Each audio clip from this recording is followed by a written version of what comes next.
welcome back to yet another episode of the Stormwater Creek podcast.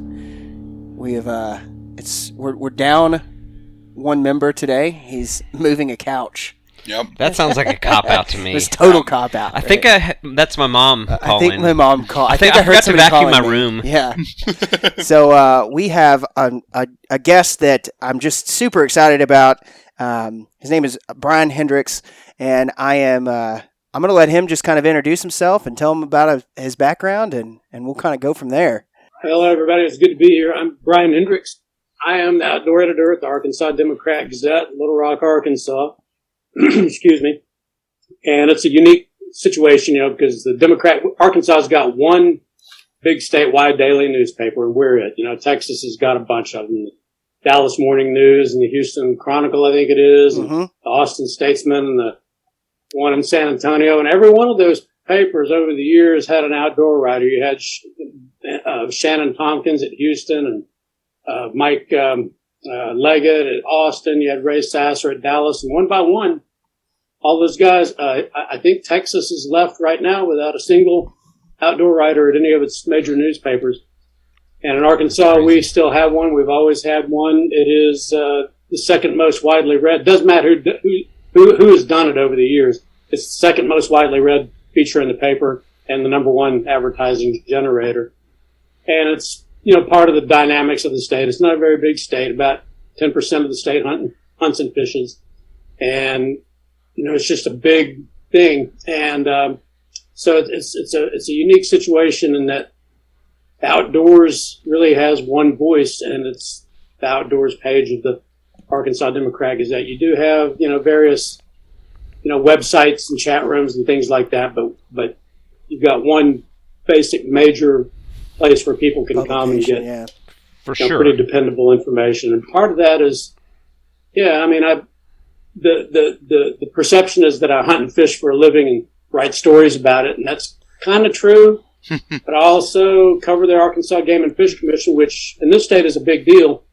I'm the only person that does it, but the Game and Fish Commission here is funded by a statewide 0.8% sales tax, in addition to the hunting and fishing licenses and the federal aid and all that. They're independently, constitutionally independent from the legislature and from the governor, so they're really kind of a de facto fourth branch of government.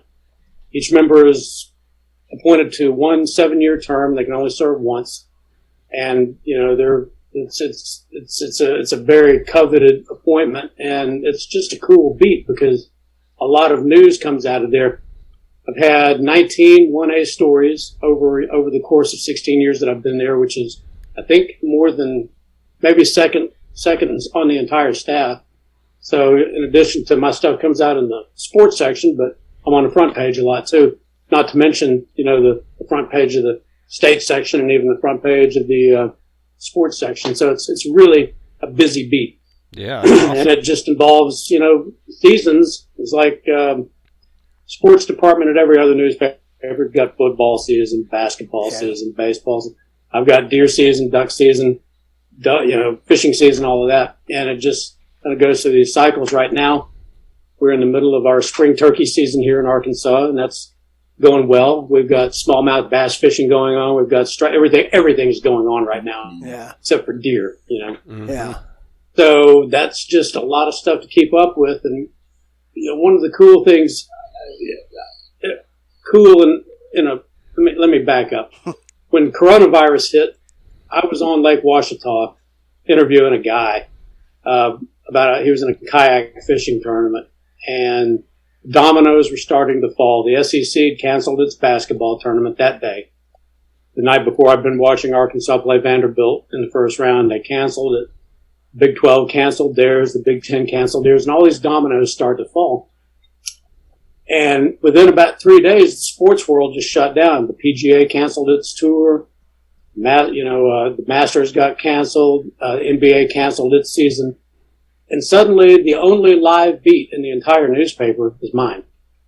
And I was on the lake when I get a text from my boss saying, from this point on, the entire sports section is going to be all outdoors, every page, every day. So get busy. Oh, wow. LOL, But that was what it was, and we're outdoor writers. There's not many of us left in newspapers anymore. One by one, west of the Mississippi, there's still some, but east, it's pretty much a gone profession.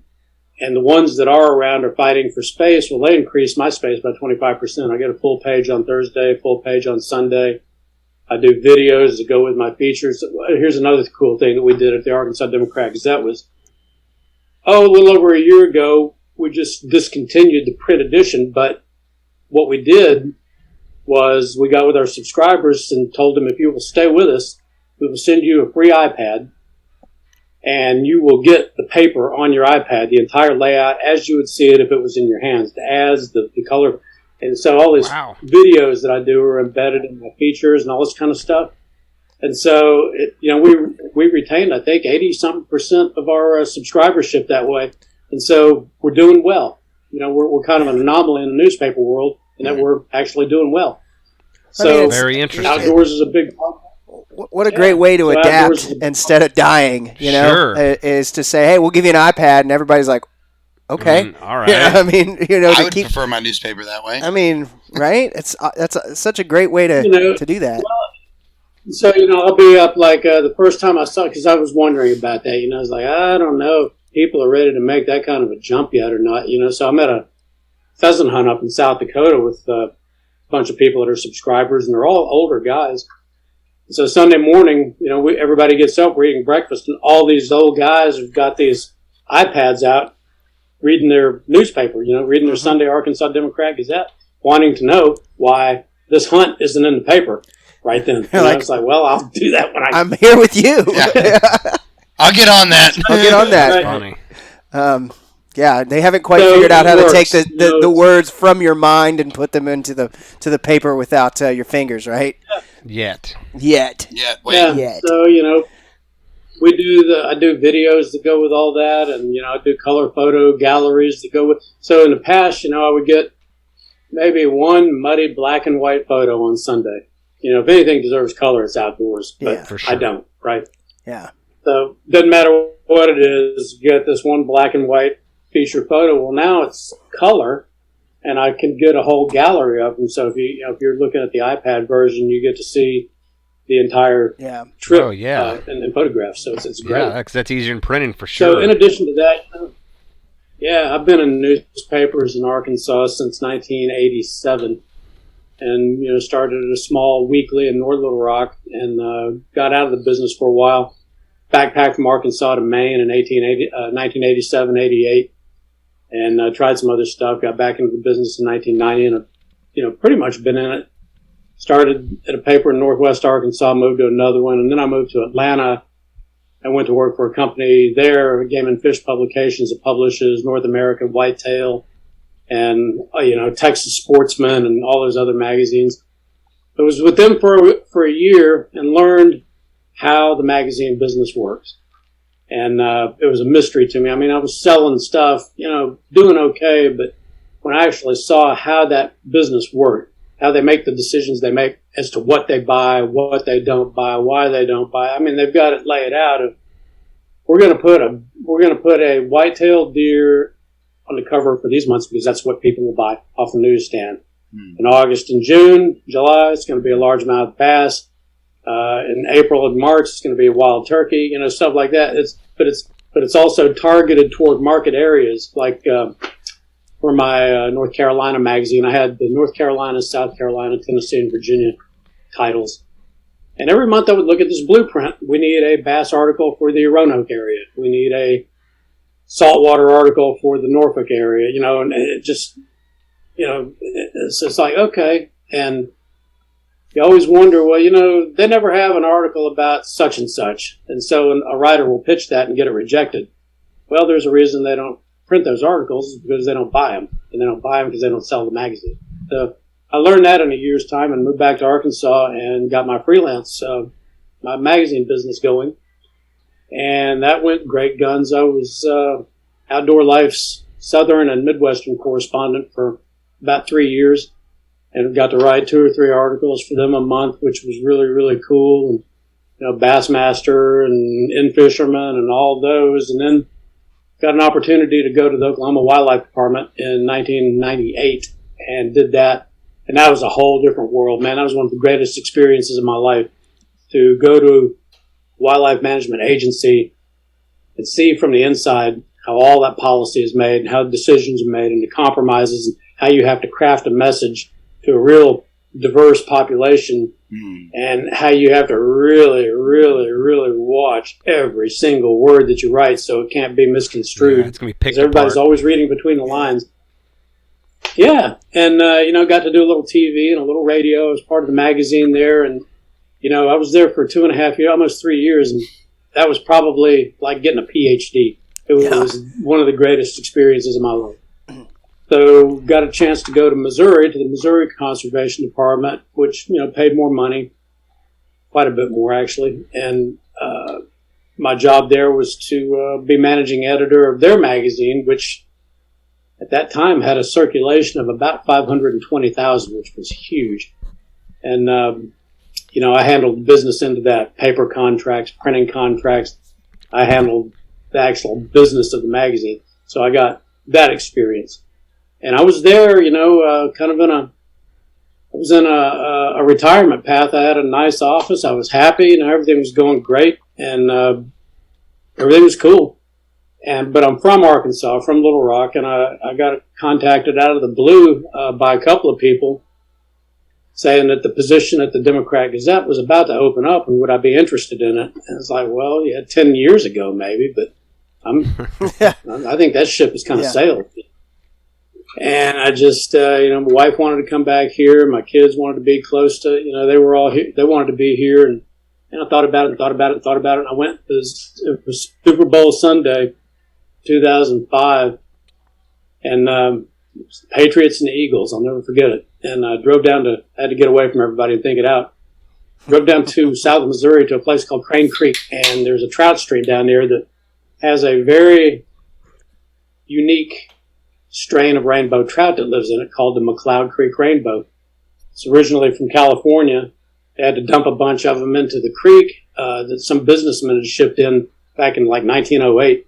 Train broke down and the fish were all in danger of being lost, so they dumped them right there off the bridge. So now the Mcleod Creek rainbow in Mcleod Creek, California is extinct. It only lives in Crane Creek, Missouri. That's incredible. So, I go down there and, I forget, I'm going through all this, and I'm fishing and it's snowing, kind of spitting snow and kind of nasty. And I'm weighing the economics of it on one hand and it's a wash. It doesn't make any sense. It financially probably doesn't make all that. And I remember praying, so Lord, if you give me a sign that I can't miss, something that even I can't miss, I'll obey, I'll follow it. So I get, just kind of keep on fishing and the hours pass by and I get into the fishing and I catch this big trout. I mean, just beautiful. It looked like it was lit up by neon from the inside. It was just the most colorful thing in the world. And I'm taking the hook out of it and I'm holding it and admiring it and everything. And I'm thinking, man, this article in my mind just starts flowing in my mind. I mean, from the lead all the way down. And I'm thinking, how I wish I had an audience to share this with. And I just kind of stopped. I said, well, that's it. That's it. Yep. So I released the fish and I left the creek and I went home and I said, let's go. And I've been here ever since. I came here in February of 2005 and it's been the greatest move of my life. It saved my life, man, because, the thing about working in an office environment, a government job where your prospects of growth and advancement are pretty much limited by whatever opportunities just kind of open up at the time. Who leaves or dies, right? Yep. Yeah. That's right, and you're kind of locked into this thing, and there's all the office politics that go on. It's a sport in a situation like that because that's what people have to do. You're really only truly busy maybe 10 days out of the month. The rest of the time you got time to do other stuff, and so it's just kind of a dog environment in a situation like that. And I got here, my writing, it's like I told my boss one time here at the Democrat Gazette, a racehorse has to run. He just has to. He's always, when he's in the stable, he's just dying to get out on that track and run, It's what they do. And a writer is like that too. And that had died inside of me and I felt it when it went away, and I knew that I was missing something. Because I got into the it was a government deal, but it was a corporate thing, Yeah. And I just got into that. But I felt like something had died inside of me. When I got back here and got into what I do now, I mean, it was just a new lease on life. It's just something new all the time. I have not worked a day in 16 years. Oh, wow. I'll put it that way. Yeah. That's So it's cool. that'd be nice. That's kind of it. Wow. What a But we're story. Go ahead.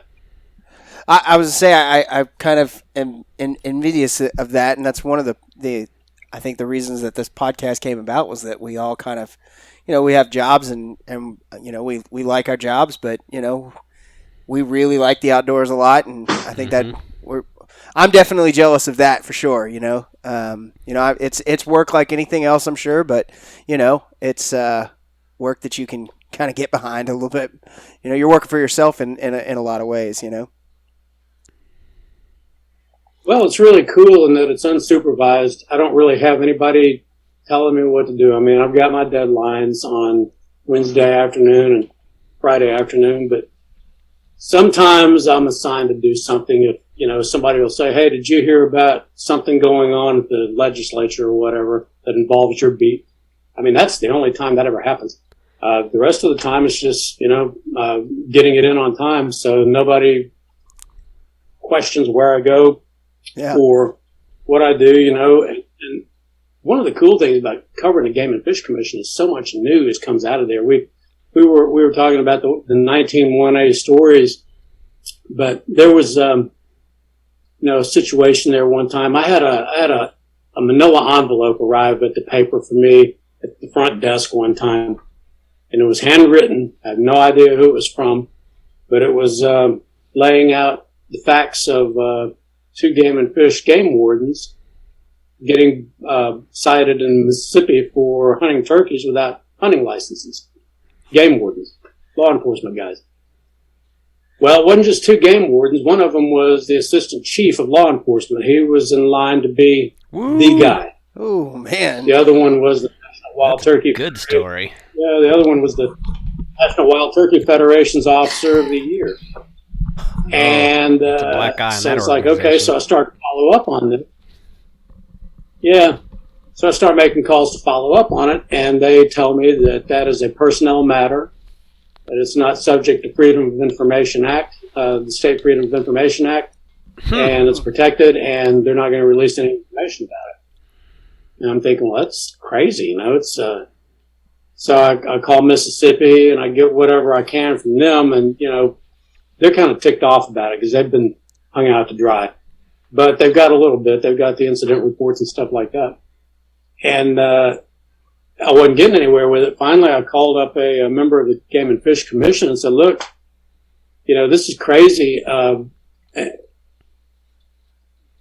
This is a story that really needs to be handled. Absolutely. And the public is looking at you guys as kind of protecting a couple of lawbreakers. Here's what's going to happen is that come turkey season, when somebody gets cited for a turkey hunting violation, they're going to hold that up in your face and say, if you guys can do it, so can I. Yeah. And there's probably even going to be a judge that'll throw it out on those grounds.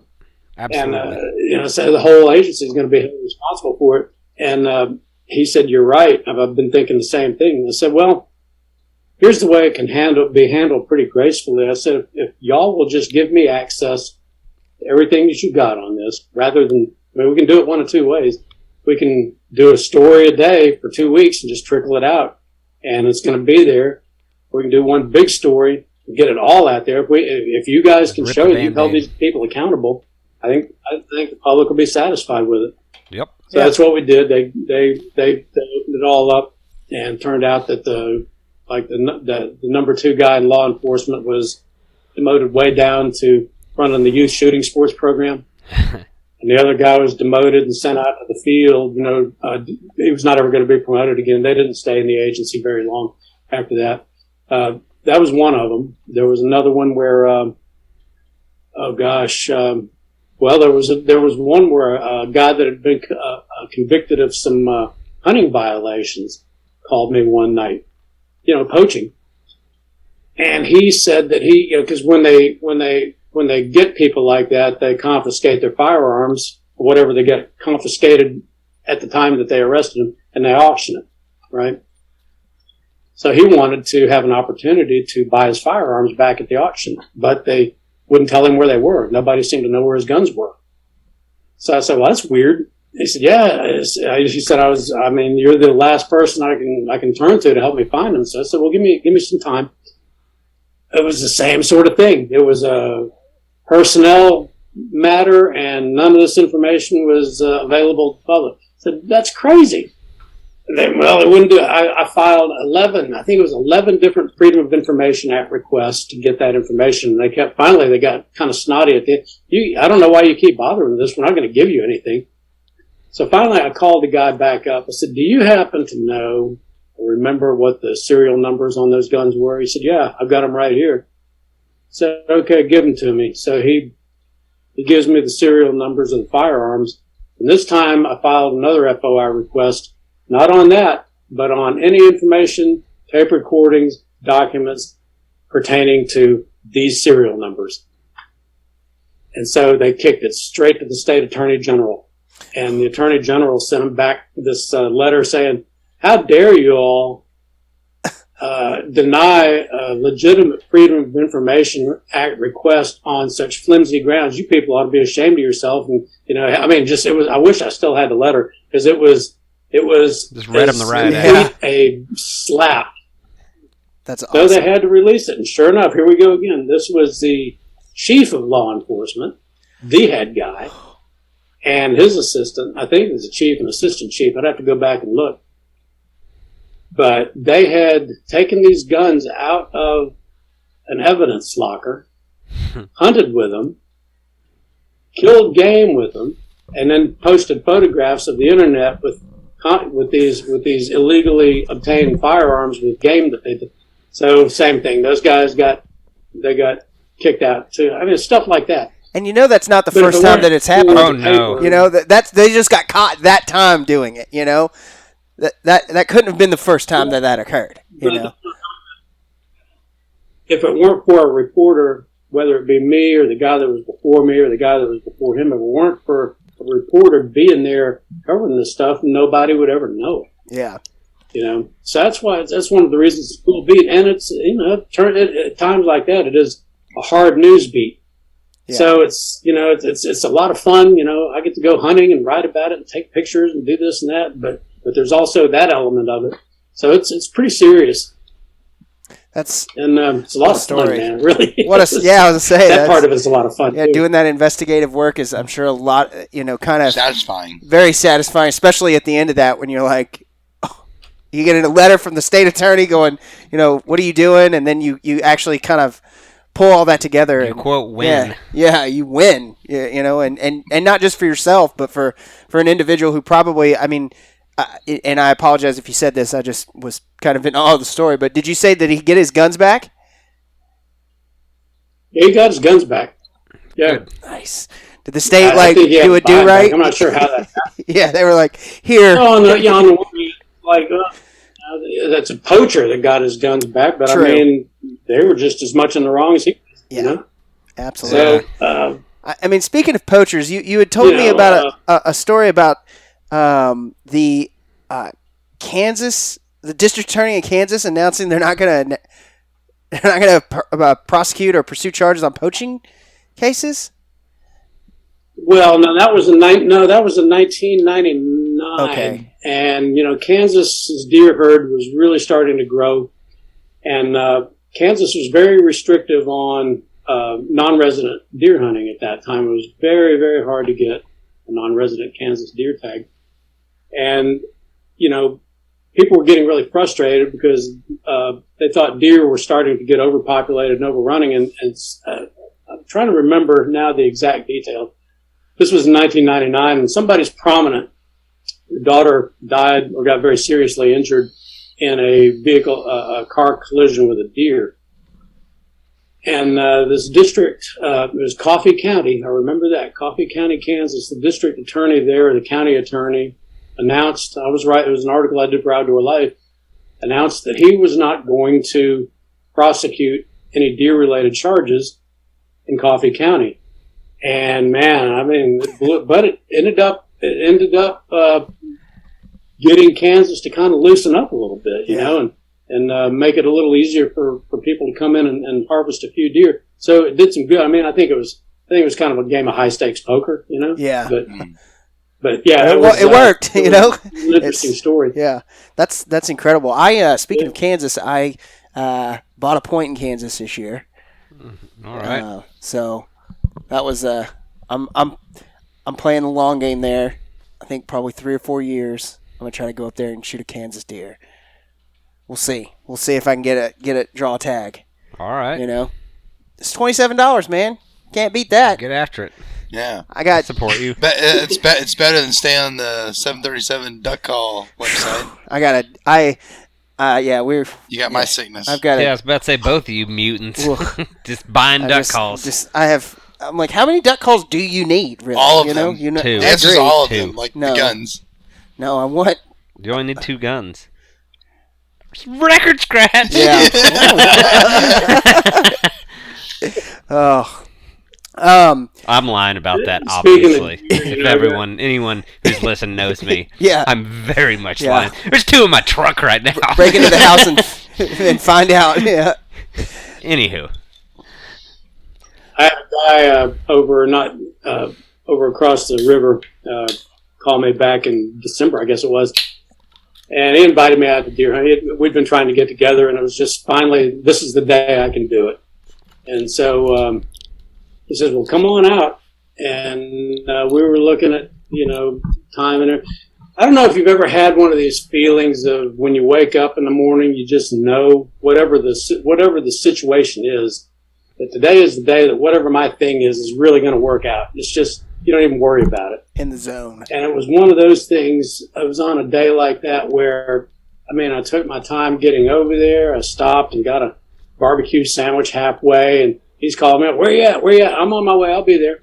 And I got there late in the afternoon, and we started talking about stands. And here, if you go here, this will happen. If you go here, but I'm not sure. I said, look, you own the place. I'll just go wherever you put me. It's okay. I think you need to be on this stand. So he takes me over there, and he's showing me this, and he says, now, all these deer, they come out from this far corner over here. They'll show up probably about 4:45 to 5, and they'll just start to filter out. And you'll see this, and you'll see that. It'll be does first, and you won't have a whole lot of time. You're gonna, if anything shows up, it's gonna be in about a 10-minute window. And he's going through all this, and I said, man, it's just not gonna take that long. And he looks at me like, okay, whatever. If you need me, holler. He goes to his thing. 14 minutes later, one of the biggest bucks I've ever seen steps out, and it's like, wow. I shoot this deer. 14 minutes later, he texts me, "Is that you?" I said, "Yeah." This is everything okay? I said, "Yeah, I need to find this deer." Well, he comes down, and there it was, right to the side of the thing. But it was a nice 11-point buck, and it was just gorgeous. Oh, wow. Awesome. And it was just one of those things where I just knew one of those days where that was going to happen. I run into that sometimes where there's no need to hurry, there's no need to fret over where I'm going to go. It always works out. Yeah. Those are good days. Those are good There's days. another one a couple of years ago. The usual place that I hunt is, kind of south central Arkansas. I've been on this club for a long time, and we have some good deer on it. But where I'd been hunting, I'd seen this deer in 2000. Let's say it was 2014, and that deer was, I think, 2 or 3 years old at the time. It was a 4-point, big, massive 4-point. Well, in Arkansas, we got a rule. It's a 3-point rule. A legal buck has to have at least 3 points on one antler. It doesn't matter if his mass is 6 inches around. If it's 4, he's safe. And so we had been watching this deer, and it just kept getting bigger and bigger. But all it ever was a 4, And so we brought kids out and trying to kill the thing. And then it got to where once it got to a certain age, you never saw it in the daytime. We might get 1 or 2 photos of it, throughout the year. And then I guess in 2019, finally we get a daytime picture. We thought it died. Nobody'd seen it in a long time. We finally get a daytime picture of it, and it's got this big dad bod, this chest is big and barrel chested, and he's, got these just big fat deer, he's old, but lo and behold, he had grown a third point finally. It's like, that's a legal deer after all these years. And I guess 2 days after that, we're hunting. All of us are out there, and this is weird. This happens sometimes. It's getting darker and darker and darker, and so I'm bored. I've seen some does down at this far end of this lane, so I get out my phone and I write my Sunday column on my phone. And it takes about 45 minutes to an hour. I get done with it, email it to myself, look up. Of course, I've been staring at the phone, and it's getting darker. It's almost shooting time is up. So my eyes are kind of phone bright. Yeah. And I just hear this scratching. I'd made this false scrape on the other side of this ridge over here. So I hear this scratching in the leaves, and I kind of look over, and there's a big bodied deer over there. It's like, I'll be darned. So I get out my binoculars and look at it, and I see that it's a deer. It's got antlers. It's a great big deer, but I can't see what it's got. And he won't give me a good enough look. And then I ding the binoculars on the, because I've got them rested on the rail. Yeah. I ding him, so then he looks up at me. Finally, it's a stare down. It's a stare down, and I can't move.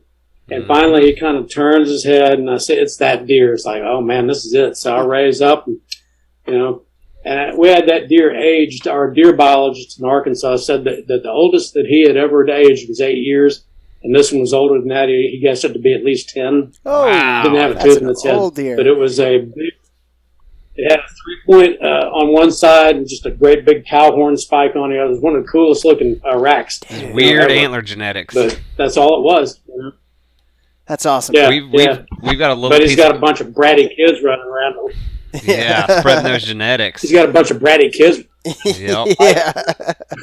We've got a little piece of property we hunt just east of here, and we've got at least one I've seen on camera now for a year. Out there, it's one unbranched antler, or what 12 inch. Yeah. In main beams, 12 inch spread, 12 or 13. 12 or 13. Yeah, 13 is I forget, but so you've got antler restrictions out there. We've got at least one deer, maybe two, that are both forkies. Yeah. And they're big deer. They just got awful antler genetics. Yeah. So they're, tiny 4-point rack, big deer, illegal deer. They need to come out of the genetic pool, but they're not legal. If they would just 1 year not grow that extra one extra spike, we keep one spike on it and not have an extra little tip, smoke it, done. No doubt. But it is what it is, I guess. It's the way it goes. It's definitely one of those controversial things. I know that at least here in Texas, with an antler restriction, is always a pretty hot topic for debate. Yep. Whether I see both sides of it. Very much so. Absolutely do.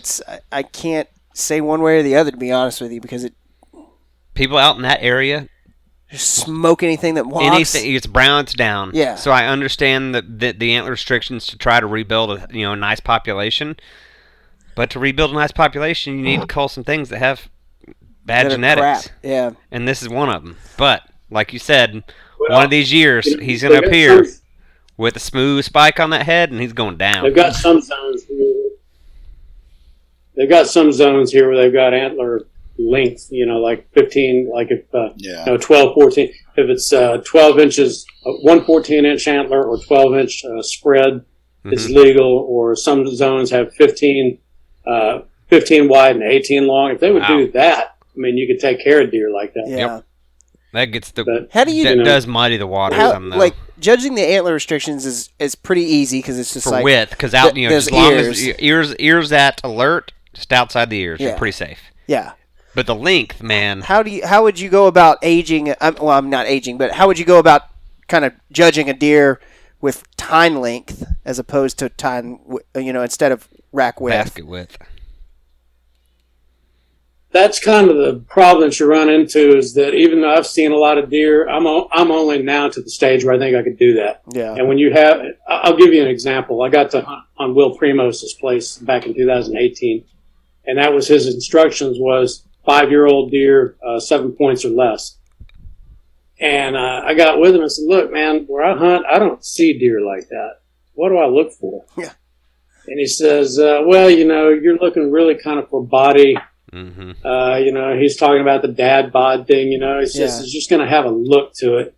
And, kind of what you were talking about. And he had a lot of deer like that out there. And when you actually see one in the flesh, it's kind of evident to you. But when you want to see one, you can sure make one grow that doesn't meet spec. You know what I mean? That's my problem, or at least I feel it is. Thinking about it, you got one out there. It's the only deer you've seen all day, and you think, I think that's the one. Yeah, and you go ahead and do it, and then you regret it. But when you actually see one, you know it. Yeah. Yeah, and unfortunately, there's going to be a lot of people that are going to shoot deer that don't meet books. So I see it both ways. Yeah. It definitely is one of those things for sure. It's tough. I really want to get into an article that you wrote pretty recently about kind of some weather pattern changes and farming practices in, I guess, just pretty much everywhere is really what it seemed like to me in the article, but centered around Arkansas and the duck migration and kind of the thought that it's there just doesn't seem to be as many ducks down there. It's the same thing for here, right? We're always kind of like, wow, it's just where are they at? And, yep. I'd love to get your take on that. Well, Arkansas we got a long storied tradition of duck hunting here. And we call ourselves the world's duck hunting capital, and for a long, long time we were. But that was always predicated, there was always the symbiosis between migrating ducks and the rice agriculture industry. When ducks got here, they had a lot of green timber habitat to go to, but they had a lot of rice. And rice farming practices back then, we grow, I think we are the number one grower of rice in North America. But things have changed. The harvesters that we have now don't leave hardly any rice waste grain in the fields. I want to say it's like that was in the article. It's hard to quote right now, but it's a very small amount. And so what happens is that light geese, snow geese and speckled bellies arrive first, right? So whatever waste grain is in the fields, the light geese get the resident Canadas get to it first. Mm-hmm. Then the geese get to it. And then by the time that the ducks get here in mid-November, there's really not much left. But, all right, so you got that. And that's been something that's been going on for a long time. That's been going on for over a decade. But there's a lot of other things that come together, too. Part of it is the weather.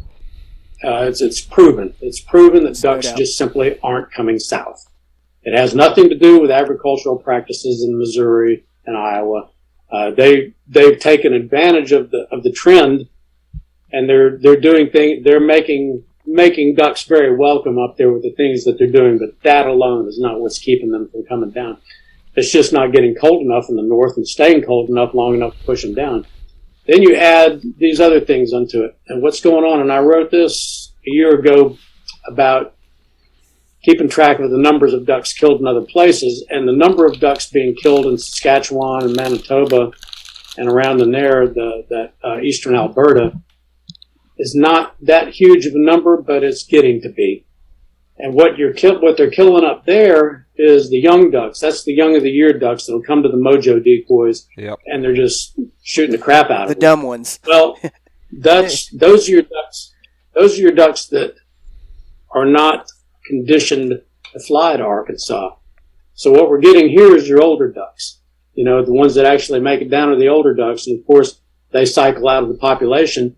The younger ones are getting weeded out, and they're not conditioned to come to Arkansas. So Oklahoma's starting to get a bigger portion of them now, and they're conditioned to stay in Missouri wherever they go. So we're seeing fewer and fewer and fewer of them.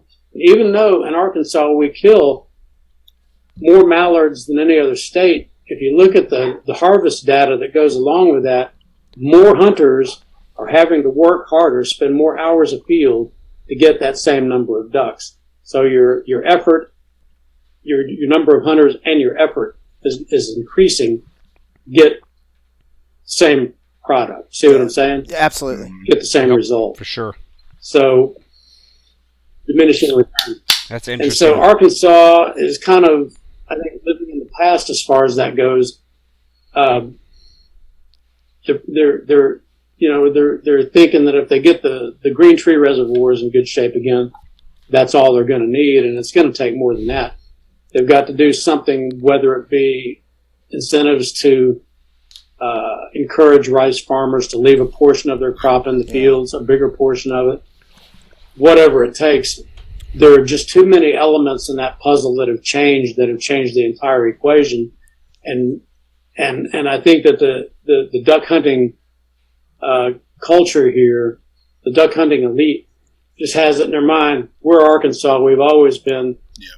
And they think that carries over to ducks. The ducks come here just because it's Arkansas. Well, no. They've got to have a reason. Yeah. And when those reasons one by one are taken off the board, ducks are still there. They're going somewhere, you know. Well, I mean, like you said. But the other thing is, when they do get here, it's been noted that they. Go ahead. No, I was just gonna follow up about the weather more than anything. You know that, like you said, I mean, if you got ducks that won't leave South Dakota, then you can have all the rice in the world on the ground. But if they're not there to eat it, then it's not going to come. And I mean, and for us this year, I mean, we're so dependent on snow and cold weather up north, and it's got to push them hard. Every morning I wake up and I the weather on my phone from basically November until February is not Dallas. It's Iowa. It's Kansas City is really the state the city that stays on my phone because I want to see what's going on there. Because if I know it's cold in Kansas City, by God, there's going to be probably a good push of ducks. And on a snow map, I think we didn't get snow. There was more snow in Oklahoma than there was from Kansas to Canada for the better part of duck season. And that's just, I don't think you can avoid that. Also, southeast Texas, used to be the place for snow goose and speckled bellies, especially. Mm-hmm. And when the rice agriculture changed there, rice farming patterns changed there, those geese all moved up to Arkansas. We've got your geese. Yeah. Well, Missouri's got our ducks, and Iowa, and Kansas. Everything just shifted north. And Oklahoma, they've got our ducks. We got Texas geese. Things change. And, it's not a matter of, you're talking about rice. They don't have it, but they also don't really have really good green timber wood habitat here like they used to have either. There's smaller amounts of that. So, yeah, and the other thing is that the ducks that do get here, they've noted, congregate in areas that simply aren't hunted. They feed at night, and then they go to places where people aren't leasing it or whatever, and they stay there. That's a noted thing. Game and Fish Commission has made quite a note of that. So hunters are the ones that need to adapt, and the people that manage them that do. But fact of the matter is, whatever your thoughts are on climate change, I don't really think that we can change the weather that much. And if we do, even if we could do it and bring it back to the way it used to be, doesn't Missouri have a say in that too? Yeah. They're enjoying good duck hunting now, right? Yeah.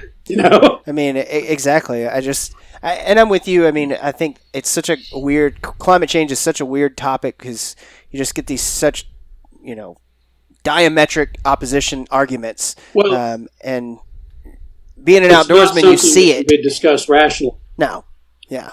Yeah. No. It's cyclical to me. And, is my opinion of it, right? It's what goes on. Not that we're not helping.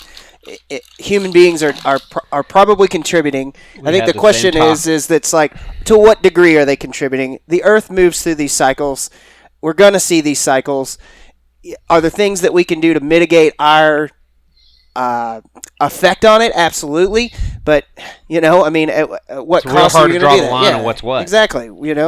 and how much effort are we going to put forth for what result? You know, we had this conversation when we were speckled belly goose hunting in southern Louisiana this last fall winter. It's such a crazy thing to have a conversation about, and it's well, and if you did not have the cycles that you're talking about, then what you've got is a static atmosphere and a static environment, which means that your Earth goes into atrophy. Mm-hmm.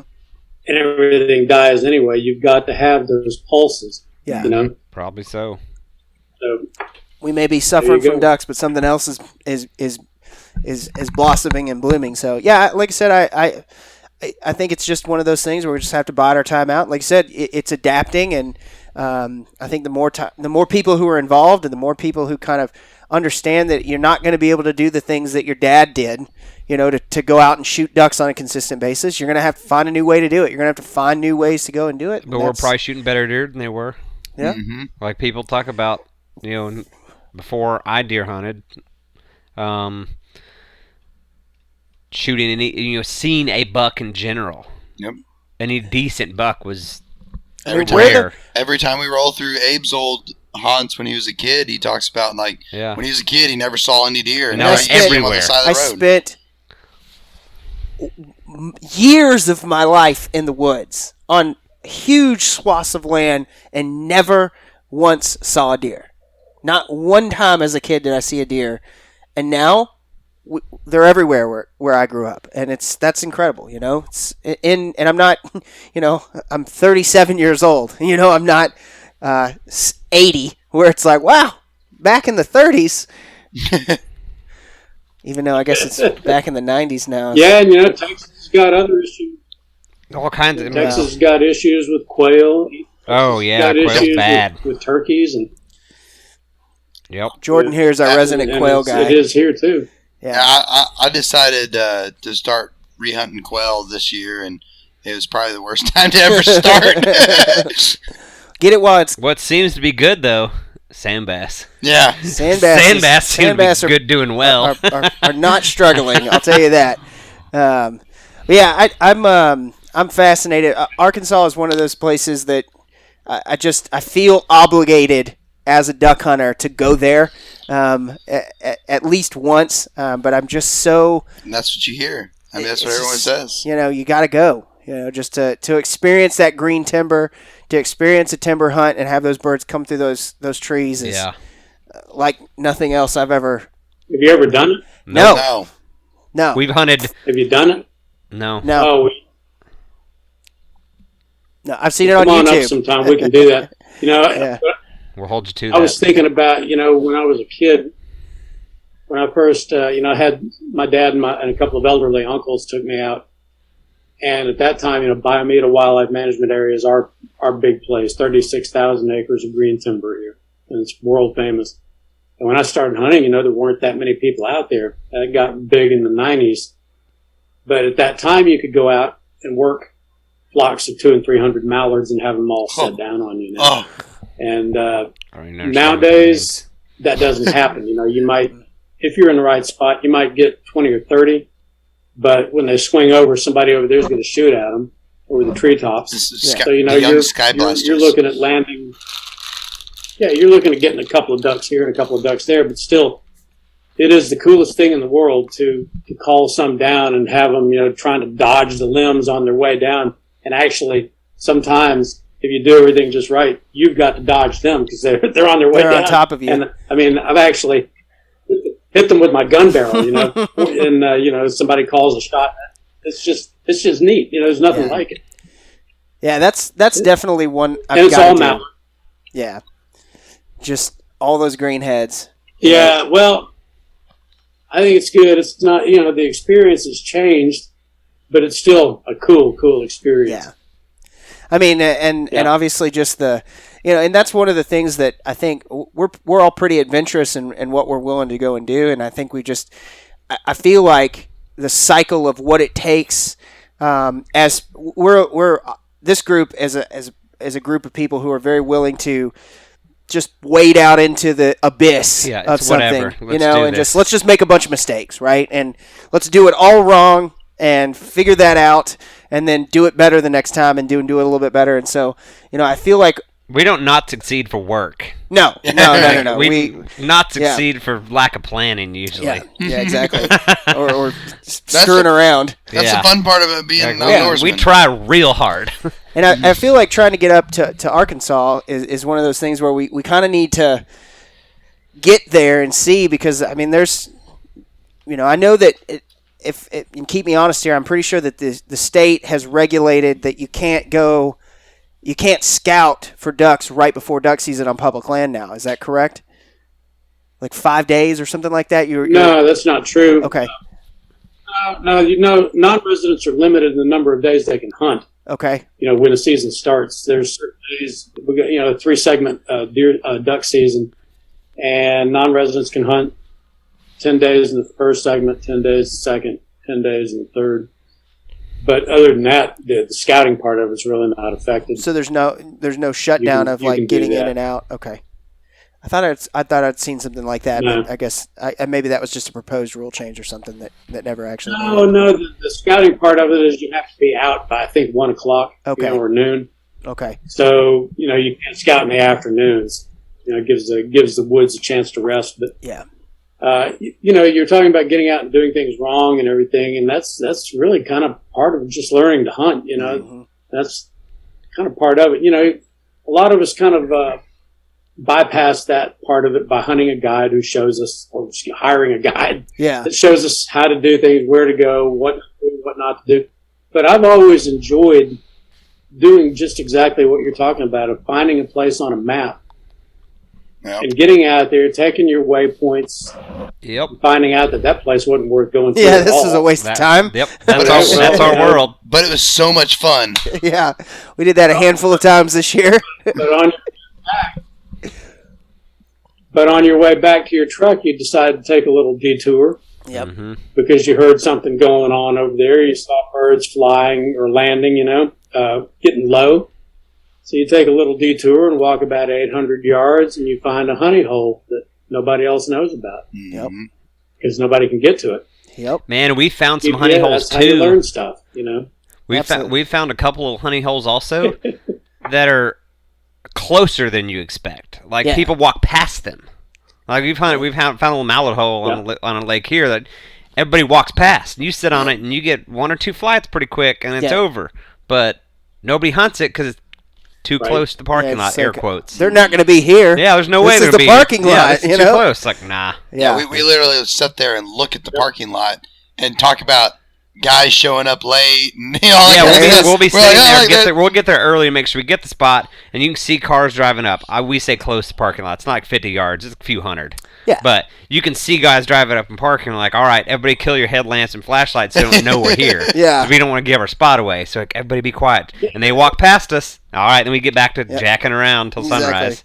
I miss it so bad. I had a buddy, I play softball on Wednesdays, and there's a guy who I work with who I don't get to see very often, and he comes out and he watches softball because one of the guys who works for him plays, and a couple other people do, and so he came out on Wednesday, and we were sitting on the tailgate after the game, and he was like, "Hey man, do you duck hunt?" And I was like, "Cool, yeah, I do."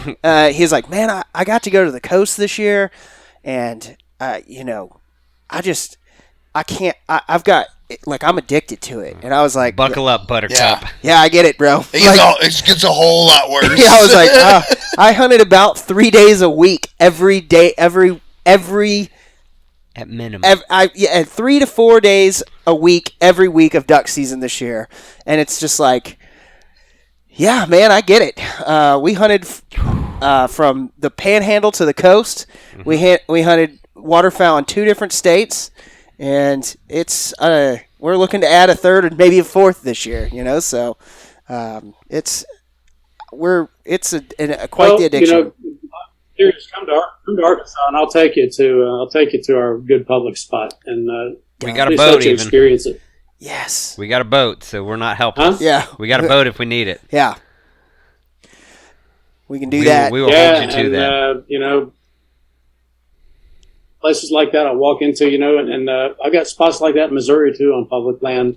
Exact same that you're talking about. I'll share one experience with you. Thanksgiving Day of 2004, I found a place on the Missouri River. It's a public area. And I'd gone in there because we were going to my sister's place in St. Louis for Thanksgiving dinner, but I had a couple hours to hunt. Mm. So I get down there, and it's cold. Golly, it's bitter, bitter cold. It's a clear day, you know. Sky, you know, clear blue sky, but it was about 10 degrees. And I go to, they've got these little ephemeral ponds all over the place, and they'll hold ducks. And I go to one, and there's nothing there. And I see some ducks go down. So that's about 300 yards away. So I walked to it until I realized, you know, I need to get down. So I had to belly crawl like the last 100 yards to this thing. And it's through sand briars, you know, and everything else. And and I get to this pond and I look up and there's nothing there. It's like, well, I know I saw some ducks come down in here.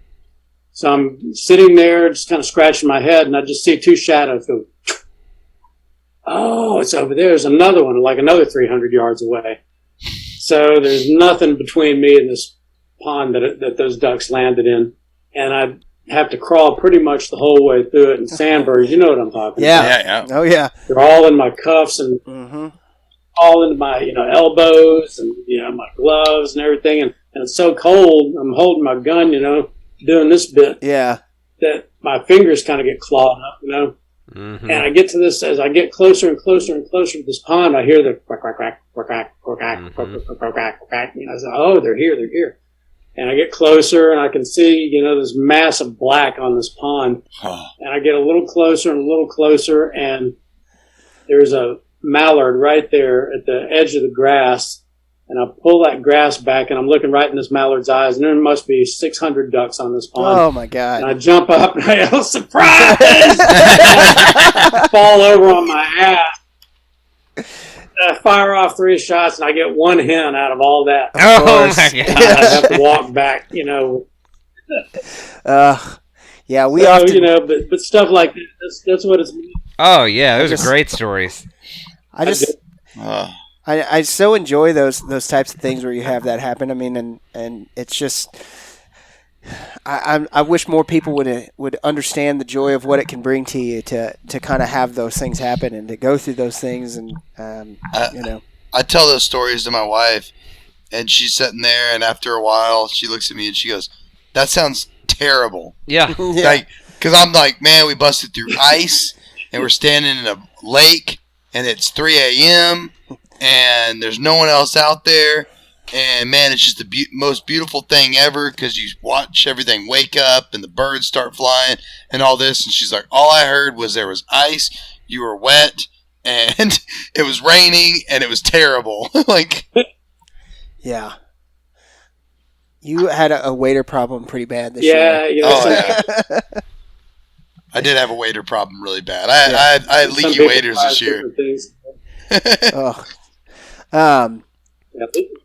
Leaky waders are their way of life. I know that's. I had two different pairs that were leaky. I switched to another pair. They leak just as bad. I know. I talk to people about who they're like, "Oh, is duck hunting fun?" I'm like, "Not really." Yeah, it's actually kind of terrible, you know. But do you like being cold, and do you like being wet? Do you like walking and sweaty and then real cold, Yeah. and like not shooting anything and trying to build a little fire with wet wood because you're there way too early? You're there at 3:30 in the morning. That's so much fun, you know. Walked in the lake in your Crocs and your pajama pants because your buddy's boat wouldn't start. Or forgot the plug in the boat. Yeah, forgot the plug in the boat. That's normal. Yeah. I forgot I didn't have waders on. Yeah, we pull up to a ramp and Abe's messing with his boat. He's put a new longtail on it, and he's got a short, and he'd wrap the cable up. It was a long story, but we get there and I see him having problems. It's like, oh no, he's having problems. Which a genuine friend, just hyper focus. I need to help my buddy because he's having a problem. So I jump out of my truck and just go wander straight down the ramp to get and help him and get over to his boat. And I realized, like, yeah, I'm not wearing waders. Yeah. I had fleece pajama pants, my underlayers for my waders, and Crocs on. So that was a cold hunt after that. We didn't. It's not that we clearly didn't not hunt. Yeah, we're like, well, buckle up. Yeah, it's gonna be a long day. It's gonna be a long day. Oh, talking about all these ducks. Do it. Yeah, we're gonna hold you to the Arkansas. I remember hunting with a dentist down in near Hope, Arkansas, a few years ago, and we had all gotten our limits, and they were really good callers. And so this guy says, "Go stand out in the middle of the hole. I bet I can land them on top of your head." I said, "You're on." And I stood out there, man. He called, and they didn't hit my head. Like, that was the bet. But they did land right there, right next to me. Oh, wow. That's crazy. So we had a discussion over whether or not I should pay over being close. You know, if close doesn't cut it. He didn't hit me. Horseshoes and hand grenades. Yeah, horseshoes and hand grenades. That's what a crazy story. Yeah, I'm so looking forward to get back to the grind. Yeah, you know, but it's like I don't want to rush it too bad because I got elk this year and some deer and we got to do that. So I guess that's a great transition for Arkansas from a standpoint of elk. You guys have kind of got a pretty growing elk herd up there and got some huntable elk up in the northwest corner, kind of north side of the state, right? Yeah, it's a stable population, and they in fact the permits go. They do not an auction. They do a random computerized draw every year, and they give away about 20. Lottery. They give away about 20 of them. It's on the Buffalo National River and on private land adjacent to that, and it's a real cool deal. You know, they have some really nice bulls up there. Tell you a funny story about that. There was a guy named Patrick Gilligan that paid, I think, $40,000. Probably shouldn't say that. He paid a bunch of money for one of the elk tags that they auction off. National Elk Foundation or Rocky Mountain Elk Foundation auctions one off at their annual banquet every year that they give. So he paid. He's a big San Francisco real estate guy, and he paid a bunch of money for this elk tag. And I don't know how I got invited to go along with him, but I did. And so we go out and we're looking at this big giant of an elk across this ravine. And so I decided I'm going to take some photos. And there's a couple of cows coming up, and they're real close, and I hit the shutter, and for whatever reason, the flash comes up. It didn't flash, but it came up on the camera. Click. And this elk looks at me, it gives me this death stare, and I'm thinking, oh my God, I'm about to screw up this guy's hunt. And so I just kind of laid back in the grass and laid there for about 20 minutes, and the elk finally just kind of went on its way. And next day he killed it, and it was, I think it's still the state record non-typical. It was a giant. Wow. That's insane. Yep. I got a bit but of it's cool, you get around them. You can go up there and drive around and walk around, and you can be around elk pretty much any time you want to. And it's pretty cool, it's a big tourist attraction in Boxley Valley. People will go and park on the side of the road and watch them and take photographs of them, and they're just meandering all over the place. And it's a neat experience, and I'm glad that they allow a little bit of limited hunting on it. They discovered chronic wasting disease in Arkansas right in the middle of all that back in 2006. I think it was 17, excuse me. And, it originated with a deer up there, but it's also in the elk, and that's kind of the hot spot for CWD is right up there in that Buffalo River area. And that was a really sad story to have to break. I was the one that broke it to the state, and, your initial reaction to that is that this is the end of everything. Well, it's not, Yeah. It's just one more thing to deal with, but, they don't seem to be any worse for the wear for it. Yeah. We've had it seems like deer have a bigger problem. Yeah, definitely. We've had a lot of conversation about it, and, we're relatively free of it comparatively to other places here in the state, but, it's always a question that we like to talk to people when we do talk about it. If you were to, kind of knowing that, would you eat a deer that you would had CWD, or would you, are you getting your deer tested and that kind of a thing, or how's that working out for you? Where I do most of my hunting, we don't have it, not known to have it, but it hadn't been an issue for that. But if I got one up there, I would have it. I would definitely have it tested, and I wouldn't need it if it had it. It's just, I just wouldn't do it. Why roll the dice? Yeah. I kind of in agreement with you. I mean, it's just one of those things where if you know something is wrong with it, you might as well just kind of pass on that. Yeah, no, I'm good. Yeah. I'm not trying to live that life. I'm not trying to be. We had a situation, like they're kind of a little bit on the arbitrary side of how they draw the zones on the chronic wasting disease management zones. So we had a taxidermist here that had a shop about 100 yards away from the boundary of the CWD zone. Where his shop was in a clean zone, but the CWD management zone was right at the county line. And so if you killed a deer on the far end of town, you could not bring it to his shop 100 yards away.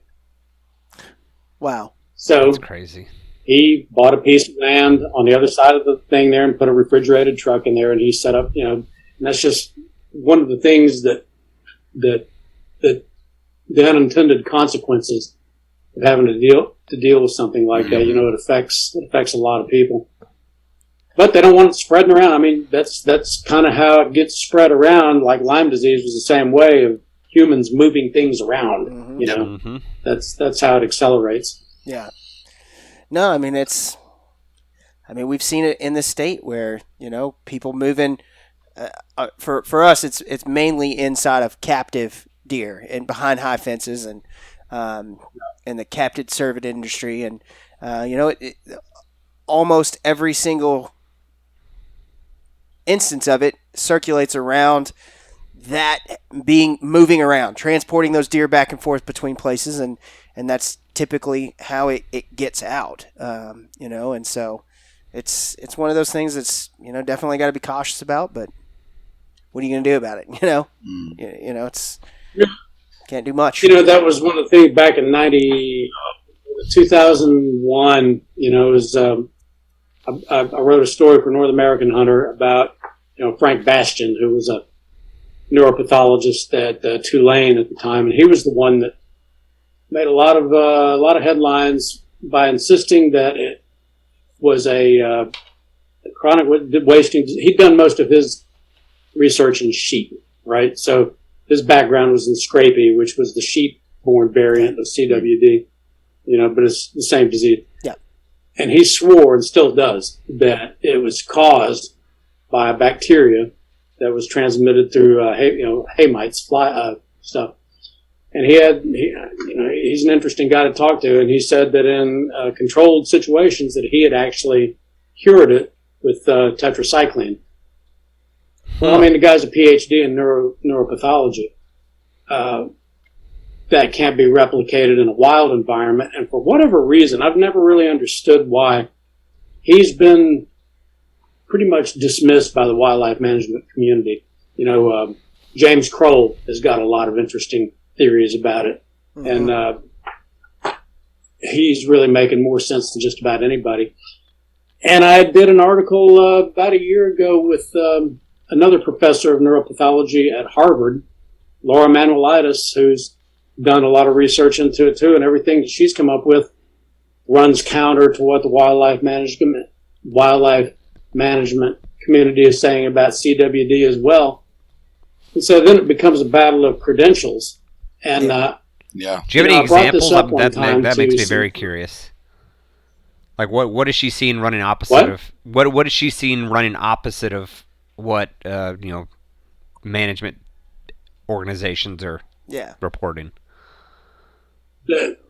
That basically, to sum it up in a nutshell, chronic wasting disease is a symptom of something else. It is not the thing. Oh, okay. A thing is causing it. Interesting. Okay. Got it. Sorry. So it kind of goes in line with Frank Bastian's.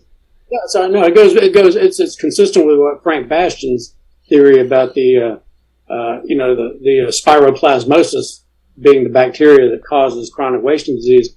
Laura manuelitis has kind of got, she's off in a different discipline, but pretty much saying the same thing. So I'm not qualified to argue with a Harvard neuroscientist, right? That qualification to me carries a lot of weight. Sure. Frank Bastian's qualifications carry a lot of weight. And the other thing is that chronic wasting disease is a protein, right? Yep. Mm-hmm. It's prion is a protein, right? Mm-hmm. A protein is inert by definition, right? It is not pathological, right? Yep. So how can that be? And I asked that question at a meeting one time, and it was quiet. And finally, the guy running the meeting said, "Well, this is the direction the wildlife management community is going, and we really aren't in position to go against the tide." That was the answer. Huh. I mean, do you think that that's because they're, as an agency who's responsible for the animals, they look at it as, we don't know what it is, but we know we can put some things in place that'll contain it. So I don't care what it is. We know if we know from past experiences, it's just contain, and that's kind of their approach, as opposed to going, wait, what is this thing? And it catches up, right? It is contain. Okay, now those Frank Bastians, those guys like that who are going, no, this isn't just a thing. It's this other thing that's causing this thing, right? This CWD, or and so then they kind of catch up to that, and it's, I feel like that's probably how it's going to go. Yeah, there's that. You got to basically the only strategy of dealing with it in the wild is containment, like you're talking about. But I kind of think that government being what government is, it's a problem with no solution, that you can't throw enough money at it, and therefore it's a bureaucrat's dream, man. Yeah. I'm sorry. I mean, and there are a lot of people whose personal resumes are being, who are burnishing their personal resumes considerably, studying this. But game and fish agencies are not research organizations. They're management organizations. They don't have the resources or the facilities or the expertise to really be on the front edge of researching and getting to the bottom of things that have produced Nobel Prizes for other people. And I think that's got people kind of seeing stars in their eyes of this is a way to great fame, Yeah. I think that's a part of it. I agree. And there's a lot of fear involved, Deer is a big industry. There's a lot of industry surrounding it. And so they've just kind of got them snookered, I think, is how I would put it. And that's kind of a dangerous thing to say, but I think it really just comes down to money. You just follow the money, Like most things, that's Funny how that is. always works that way. It's always funny that way, We talk about it here, that we would love to see the Texas Parks and Wildlife really turn a focus to ducks, and they're not going to do it. It's just not going to happen. There's not any money in it for them. Exactly, and Money's in deer in Texas. That they manage every piece of public land to the betterment of deer, and that's I get it, right? And that's how they make money. It is also for what it would take to build levees, to contain water, to draw down lakes, to seed them with millet, to seed them with this and to seed them with that. You're not going to have that happen because you're not going to draw down somebody's boat dock in the middle of the summer to plant to get duck hunters to come out to that lake. They don't care about that. Those people aren't, it's the tax base who's got a lake house or a house on that lake that's got a boat dock that's sitting there on the ground because we drew the lake down 6 feet. Mm-hmm. Not going to happen, And so, I understand it. It's just, man, I really wish they would, they go where the money's at, and it makes sense. They've got in a lot of ways they've got very few dollars, to be able to get to the objectives to make all the people happy, because you go out, you don't see a deer, and most people probably hunt 3 times a year, 4 times a year. I'd say is the average person is going out, right. Something like that, and they want to go out when they get that weekend. They're going out. By God, I want to see a deer and I want to kill a deer. And I understand that, because you get 1 or 2 weekends a year to do it. You want to make hay while the sun's shining. It's been really cool to see, what all Oklahoma has been able to do with a very limited amount of money as far as duck habitat goes. They've been very revolutionary in what they've done. Missouri's been the same way, and I think part of it is that they were able to kind of see a trend developing, whereas I think in Arkansas maybe we were a little too willing to try to hold on to and preserve the past instead of adapting to trends as they were unfolding, the way some of these other states did. Mm-hmm. Oklahoma's just done amazing things on the Canadian river bottoms and around Frederick with what's the name of that place? Fort Cobb up that way. Anyway, there's a big. That's another one. That's a great one too. But there's another one down around Frederick. That they basically built a facility down there back when I was my last year there. Hackberry Flat. Hackberry Flats. That's the one. Just a fantastic area.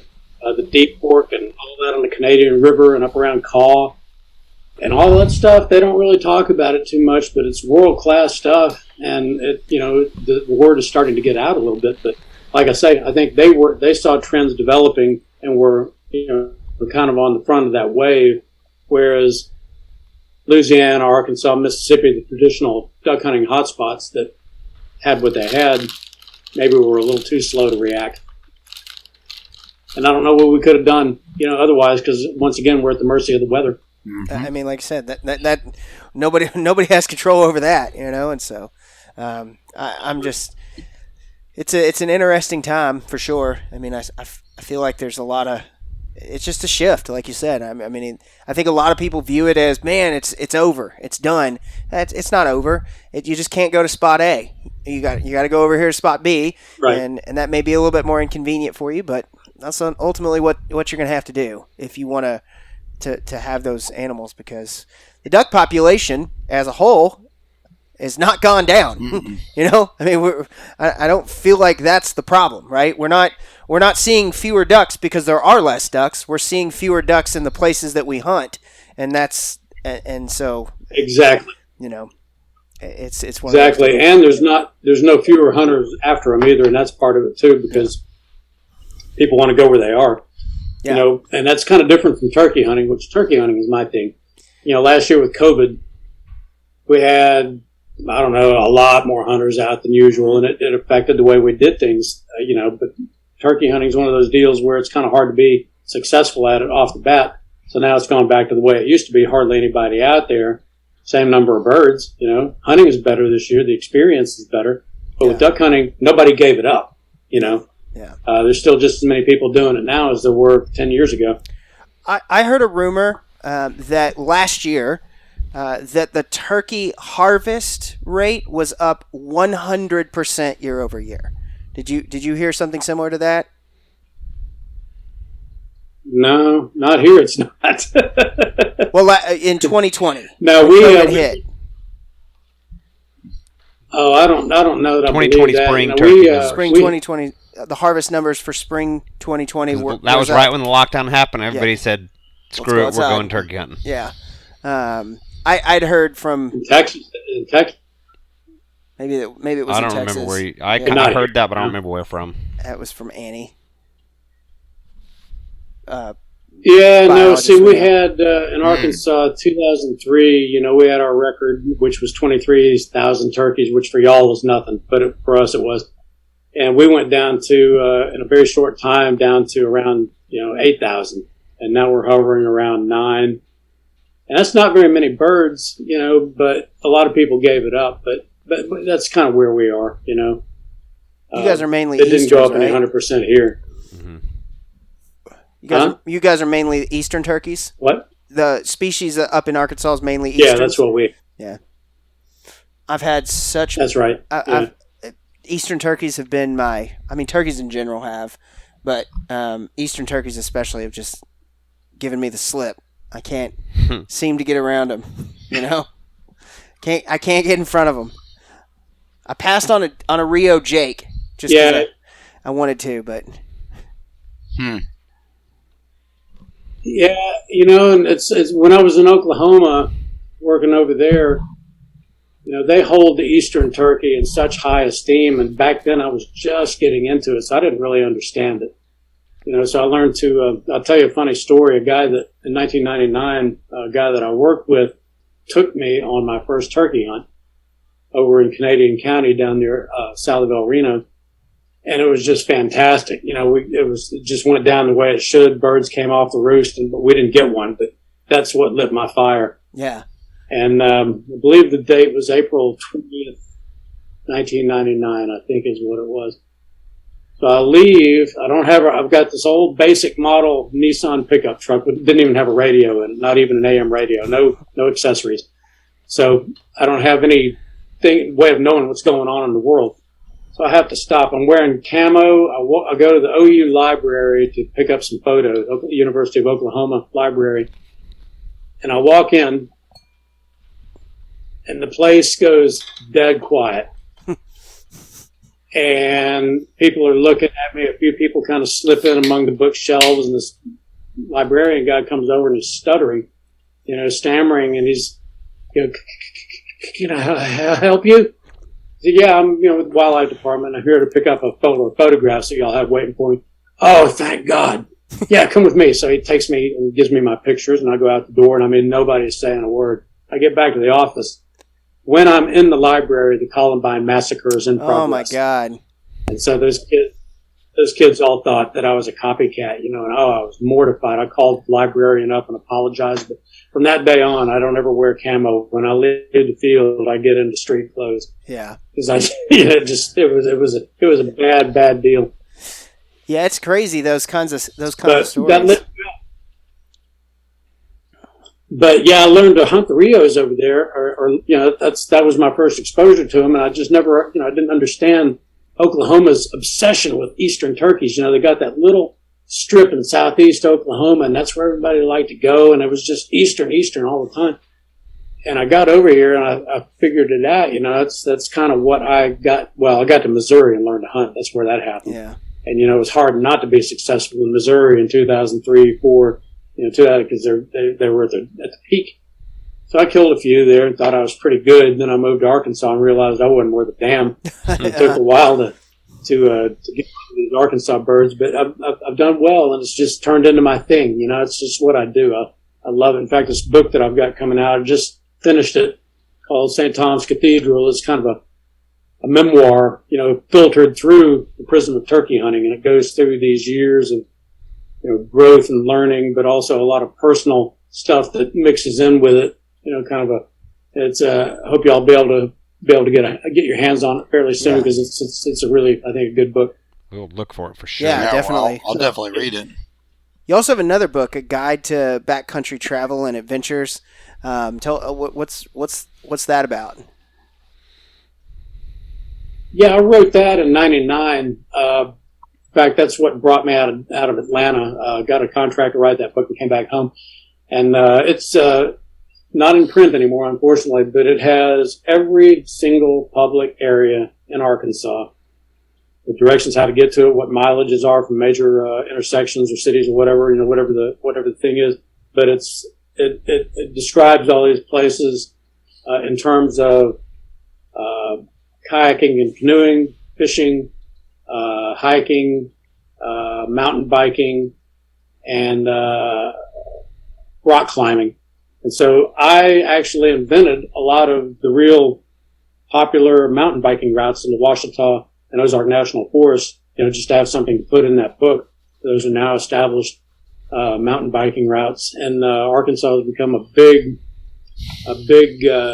destination for mountain biking. Yep. And it was pretty cool. 2 years ago, I went up to Bentonville, Arkansas. That's where a lot of all of that's based, right up there at Bentonville Airport. You can come in, and they've got charters that you can put your kayak or your bike on these helicopters or these small planes. And they've got all these little airfields leased out in the Ozark National Forest and around there from people, landowners. And you can go out, they'll drop you off just like they do in Alaska. You can go out and, paddle the mulberry for a couple of days or ride your mountain bike around there, and then they'll come get you and take you back. And so they were describing all of this. And, that book's been out of print for a long time. And it turns out that thing was kind of the Bible for the genesis for all this that we're talking about. Wow. And it was just really cool sitting there incognito, listening to these 20-something guys, talking about how this book inspired them to do this, that, and the other. It's like, hey, I wrote that. I'm that Bryan Hendricks. That's me. So yeah, I found a copy that we can snatch up on the eBay. So we'll see if we can't. Oh, did you? How much is it? How much is it? So Arkansas: A Guide to Backcountry Travel and Adventure by Bryan Hendricks is $7.48 for a used copy.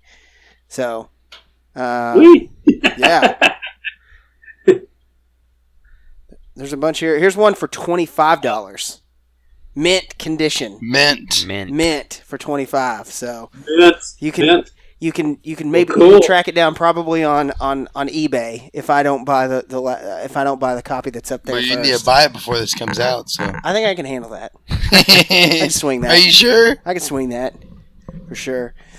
I thought about redoing it. That is out of business, but there's a couple of places in there. Like one of them was Lake Fort Smith State Park, and the park, as described in that book, no longer exists. They redid the lake. They built a new dam and flooded so if I ever did that again, I would have to go back and redo certain portions of that. We got some new areas.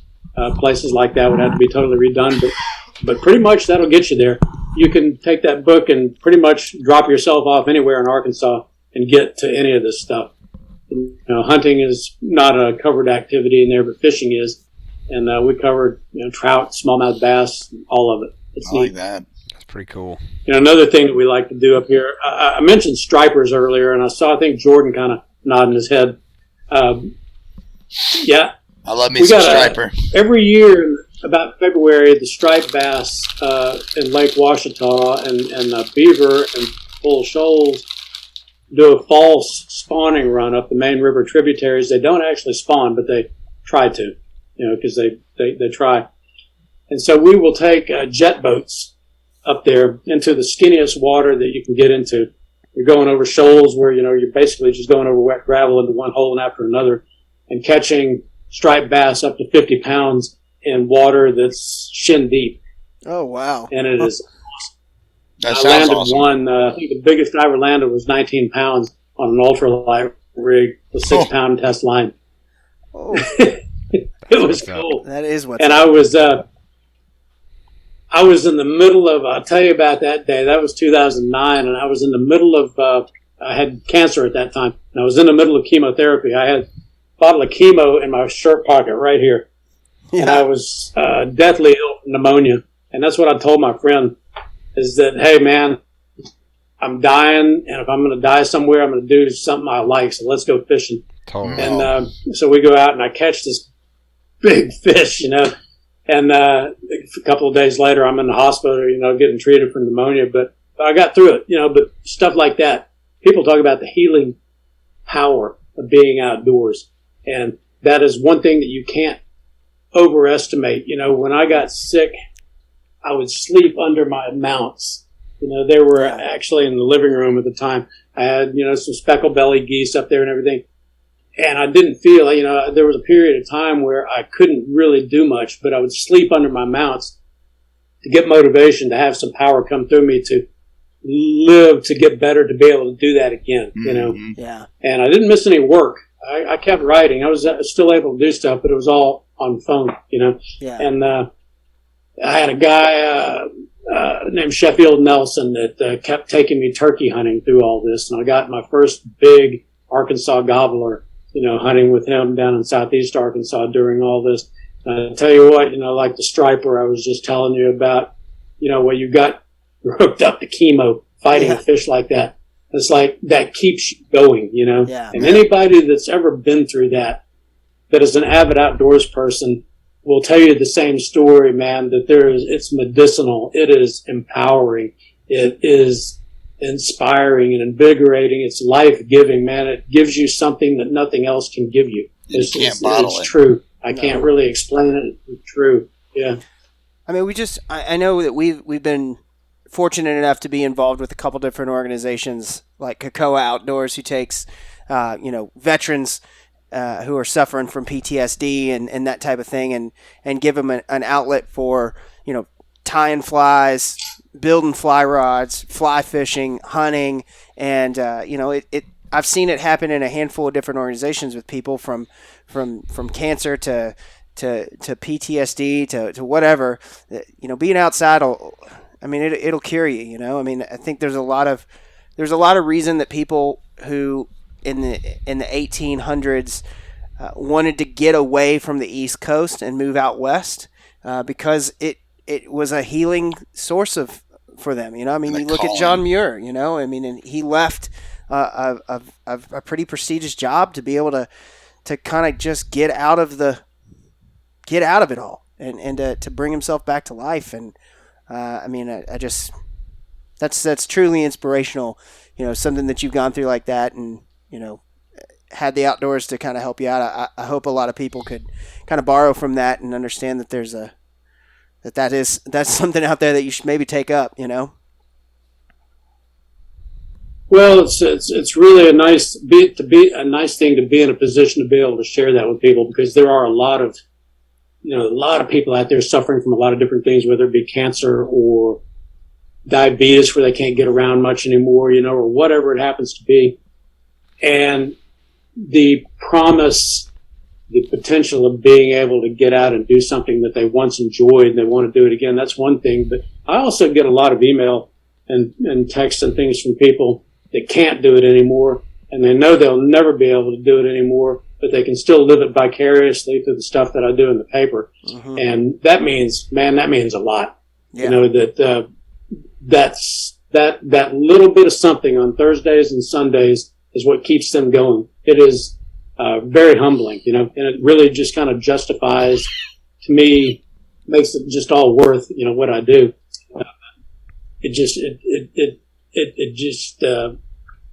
Being able to serve, humanity in that way. A lot of people don't really look at it like that, but when you get something from somebody that lays their heart out to you like that, or they call your radio show and tell you about it, it just really humbles you, and it makes me realize I'm right where I need to be. Just to be able to do something for that person on that day. Yeah. Truly, it's such an honor to be able to do something like that for sure. Man, it's good stuff. What a podcast! I don't know. It's I'm super excited that we got to talk to you for sure, Bryan. I mean, you've been an awesome guest, and looking forward to holding you to letting us come up to Arkansas to hunt ducks. I'll definitely do that. It looks like we got some Mcleod Ultra on the table here. Yeah, we got some Mcleod Ultra, and we're also big fans of the Montucky Cold Snack. So that's there you go. All right, pretty good beer. So and they give back a whole bunch to outdoors and charity and stuff. They're pretty cool. Yeah, Montucky's cool. Yeah. But yeah, man, we'll totally come duck hunting with you. We got a boat, we got a dog, whatever we need to bring. Well, because of the regulations on the public, we'll have to organize that and figure out what the dates would be, and sure. I'll ship them to you. I've got your email and everything, but we'll make it happen. There's no reason why we shouldn't. You got to buy a couple extra permits and stuff like that for it and all that, but it's worth it. It's a good experience. Absolutely. You like sandhill? Have you had a chance to hunt sandhill cranes? No, I never have. I never got to do that in Oklahoma. I always wanted to, but I never did. Well, we know some people. We can trade off. Yeah, you come down here and we'll hunt sandhills. You bring us up and shoot ducks in the green timber. All right. And also, if you're interested in killing a bunch of pigs, we can. I mean, you come down tonight and we'll get you. When I picked up my phone a second ago, I was watching pigs walk into our trap right now. So, yeah, if you want pigs or cranes, come on down. I've had my experience with pigs. It's a good way to use up a lot of ammo. I'll tell you another funny story with pigs. Naturally, I write about firearms quite a bit. Mm-hmm. And so, I'm kind of a target politically sometimes among certain circles. Sure. So I wrote this article about AR-15, fully automatic M16s actually, but usually using the AR-15, the semi-automatic, justifying that as a pig gun. And this is, because, why do you need a gun like that? Well, here's why. And I laid it all out. And one of our other reporters contacted me one morning and asked if I'd seen Mother Jones. I said, no. What are you talking about? And he sent me the link. And Mother Jones had done this article about my article about AR-15s and pigs, defending me on this and explaining that this was actually a good justification for the AR-15. And suddenly a certain political component around here was like, oh, hey, man, Hendricks is cool with Mother Jones. I guess Hendricks is okay. Yeah. And it was just the funniest thing where people that wanted your hide, trying to get you fired, last week were suddenly like, well, okay, well, he's cool. That's awesome. We were thinking about this guy in the wrong way. Into it. Yeah, it's amazing how a little shifting that can be. It's all perspective. Yep. Absolutely. But the next week I probably wrote something that got them right back where they were. So you never know. There's no winning. Exactly. Yeah, there's no winning. In the public eye, that's you're just kind of like, well, it is what it is. Sorry, it's. I don't know what you want from me, so try my best here. But man, well, I sometimes as duck hunters are real bad about this, but it doesn't matter what you write. 50% of them are going to hate it. 50% of them are going to agree with it. It's amazing. So most things. I feel like I could just write. I could write a column with a headline that says ducks and have nothing under it, just white space. Yeah. And there'd be 50 for it and 50 against it. Exactly. Mm-hmm. Spelled ducks wrong. Yeah. It's with an X. Yeah. Yeah. He hates ducks. Yeah. What kind of ducks are you talking about? What? Yeah, exactly. Gadwalls or mallards? Exactly. Gadwalls or mallards. Yeah. Yep. Man. But yeah, we can make it. We can make the duck hunt happen. I'll get back with you on that. But yeah, we'll make that happen for sure. We'll make some cranes or some pigs happen if you're interested in that. I'm all about the cranes. We got plenty of pigs around here. I think everybody does for the most part. Yeah. Seems to be getting that way. Let's make a crane hunt happen. So, man, Bryan, I really appreciate Gentlemen, you. it's been yeah, absolutely, been a pleasure for sure. Well, thanks for the opportunity. I'm sorry we got crossways last time, but I did have a good excuse. You did. No sweat at all, man. We're pretty laid back. Yeah, we're just glad we got to connect with you again. And it's hopefully we get to talk again soon. Yeah, getting toward duck season, we'll recap all this. We'll do a podcast from Let's do it. From the duck hole. So we really appreciate it, Bryan. Make sure you guys go check out the book. Absolutely. For the new book, where would somebody be able to find that when that drops, and kind of a time frame for that at all, or? Yeah, I'm looking at that dropping sometime probably by the second week of May. Should be available in ebook at that point. Okay. The print ones will come later, but if you can get back with me, I'll have a little more information at that point. But perfect. It's going to be around about 300 pages. It's it covers a lot of stuff, but all the how-to, the red meat turkey stuff that the turkey hunters want to know about, tips and tactics, advanced stuff, that's all in there, but there's a lot of other stuff too. A lot of things about life and loss and redemption and, dealing with personal catastrophes like, your best friend committing suicide in his deer stand and things like that. Just a lot of things are in there, plus a lot of the highlights to the career. You encounter a lot of things over a lifetime, especially in a position where you're disseminating information to the public, and it's all distilled through turkey hunting. It all kind of goes hand in hand with me. So I think it's going to be a good read. I think it is, and I hope everybody agrees. I can't wait excited for it. To look, yeah, excited to check it out. Definitely. We'll most definitely have some sort of an information on it in the show notes. So if you're listening, check out our show notes. We'll also, I'm sure, we'll definitely plug it through our social media channel. So keep an eye out for that book to come out soon. And man, it's a simple Google for your name, and the articles that you write are since I found your original article, I'm kind of a rabid consumer of your stuff now. So I really appreciate that. Thank you. And go check that out, guys. There's all kinds of stuff for sure. All kinds of stuff. So really appreciate you joining us, Bryan with a Y. Yeah, Bryan with a Y. Name be in the show notes and everything. And if you guys are, if you don't mind, if you subscribe to the podcast and do us one more favor and just review and let us know what you think about the podcast, that'd be great as well. Bryan, thanks again for joining us, and hope you have a great night. And looking forward to hanging out with you in a couple months in the green timber. Yeah, what, 6 months? Months in the timber. Gentlemen, it's been fun. Thank you so much.